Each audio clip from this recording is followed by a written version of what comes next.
Donald Trump has ruled out NATO membership for Ukraine. What kind of guarantees are realistically on the table? Well, this is the crux, this is the crux of the issue. This is the heart of the problem.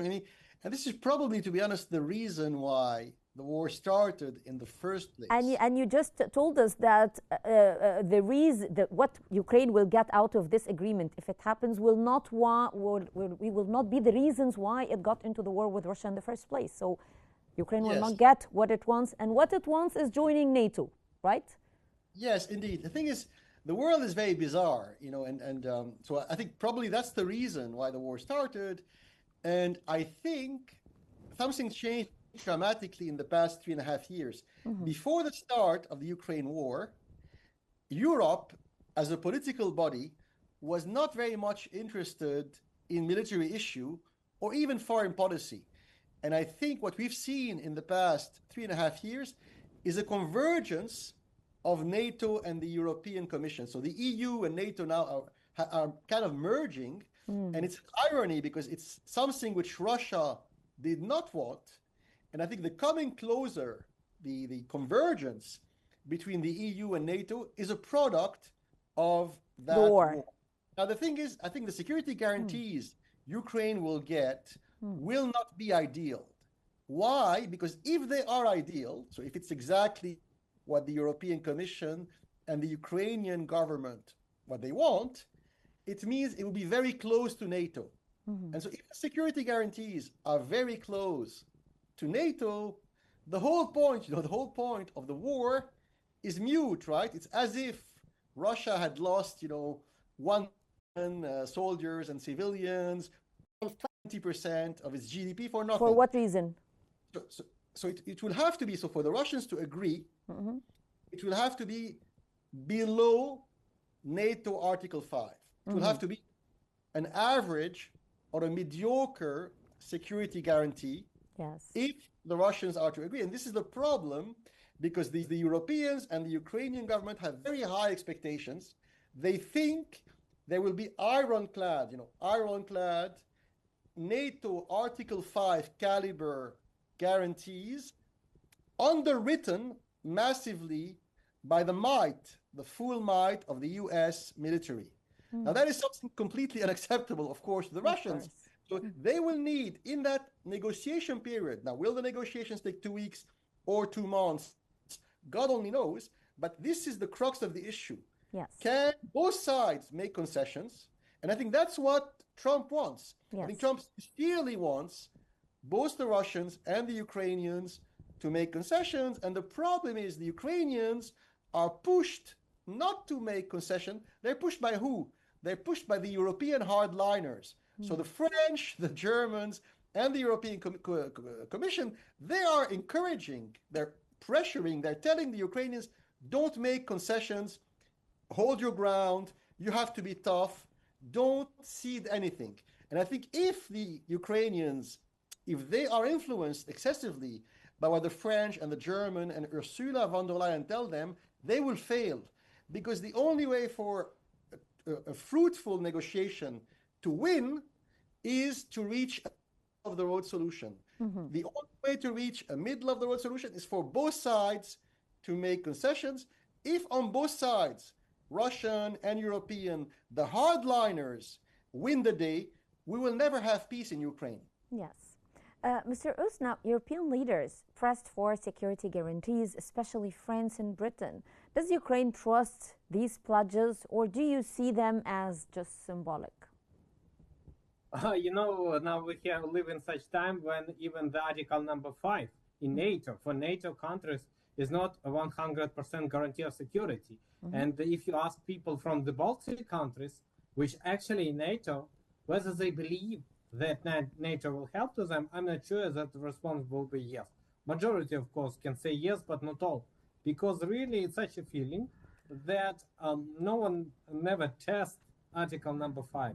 There is an idea that no one attacks a NATO country, but what will be if someone do that? I'm not sure that it works. And in Ukraine, we're not sure too. That's why we think about really good guarantees, presence of foreign soldiers. But on the other hand, you see Donald Trump yesterday he said that, oh, Americans can't be. Several hours ago, I had information that he told to Fox News that there will be no American soldiers. So it's not a clear response. And that's why it's hard to believe in guarantees. Because, Ukraine signed the Budapest Memorandum in 1994, according to which we received guarantees of security of our territory instead of nuclear weapon. We gave nuclear weapon to Russia, actually. And what we received after less than 20 years, actually, from that moment, in 18 years, Russia attacked Ukraine. But Russia was a guarantor of security of Ukraine. And the United States of America, the United Kingdom, and France, so they guarantee security of our country. But as we see, this guarantees cost nothing. That's why now, when we're talking about the guarantees, we need something more concrete. For example, appearance of soldiers, of European soldiers, and support to them from US. US don't want to sell soldiers, but send weapons. That Europe should be at least be sure that the American weapon will be with them, and it at least it's better than just words.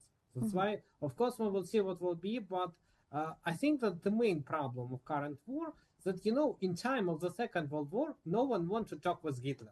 Everyone understands that Hitler is an evil should be defeated. Now, what do we see? Everyone wants to talk with Putin, say, no, we should have a deal with the evil. No problem that it's evil. We need to deal with them. And unfortunately, we understand that this idea dominant and prevailed at the heads of European politicians. And it's a reality according to which we are searching chances to guarantee the security. And as I said, even promises could not work. The main, of course, it's interest of all those countries to help the Ukraine, not because it's some ideas, but it should be some commercial interest and deal with the United States. I mean, rare-earth deal. It's one of the aspects that could at least guarantee the interest and so appearance of their soldiers on the soil. Thank you. Okay. Mr. Frizzley, now French President Emmanuel Macron said that Trump stated that the United States sanctions on Russia were on the table if Putin proved reluctant to commit to meaningful steps in the peace process. How significant is the issue of sanctions here? And do you think that Trump is actually committed to that promise, given, of course, that he had previously threatened several times but did not actually impose sanctions on Russia? So I think, coming from Emmanuel Macron, sadly, I think these are empty threats. Why are they empty threats? And they're not very serious. Because the French and the European Commission already in the past 3.5 years adopted 18 sanction packages against Russia. So when you say it's 18, the number itself is ridiculous, right? It's as if every 2 months the EU Commission met in Paris and Brussels and they adopted one more sanction packages. So the number itself shows you how ineffective and quite frankly ridiculous it is. But it goes beyond that. Emmanuel Macron, he's a spent force. Today he no longer has a majority in parliament. So there is a prime minister called François Bayrou, and François Bayrou himself is losing the small relative majority they have in that coalition government between the center-left, centrist, and center-right. They're losing MPs and senators every day. So to make a long story short, today we are in the year 2025. We are in the month of August.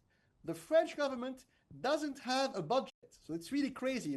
Since the French government, the modern French government, was formed in the year 1793, that's a long time ago, they were able in the first quarter or in the first 4 months of the year to pass the government budget.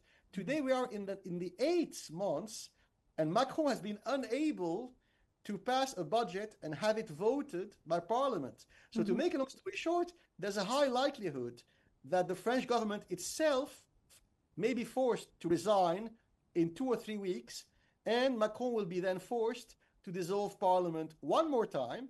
And if his party doesn't win, which is likely, Macron himself in October may be forced to resign, right? So that's what Macron is. So he's in no position to make threats, right? Yes. I think now the one who holds all the cards is President Trump.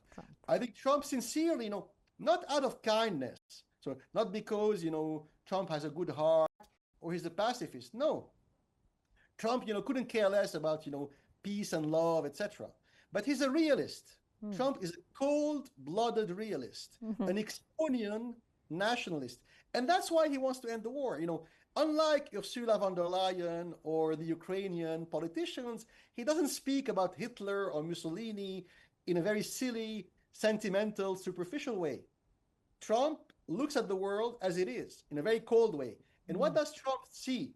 He sees that there's a rivalry between two powers now, China and America.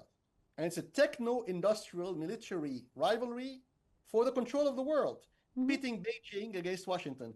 That's what Trump and his advisors are obsessed with. Yes. And in the framework of that new great game between the Chinese dragon and the American eagle, Russia is a pivot nation. It's a big, very strategically located pivot nation. And I think Trump does not want, unlike Macron or Starmer or Friedrich Merz or Joe Biden,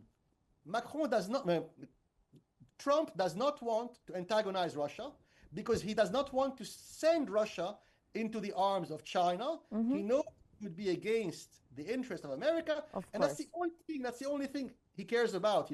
He couldn't care less about, the French or the Ukrainians or whatever.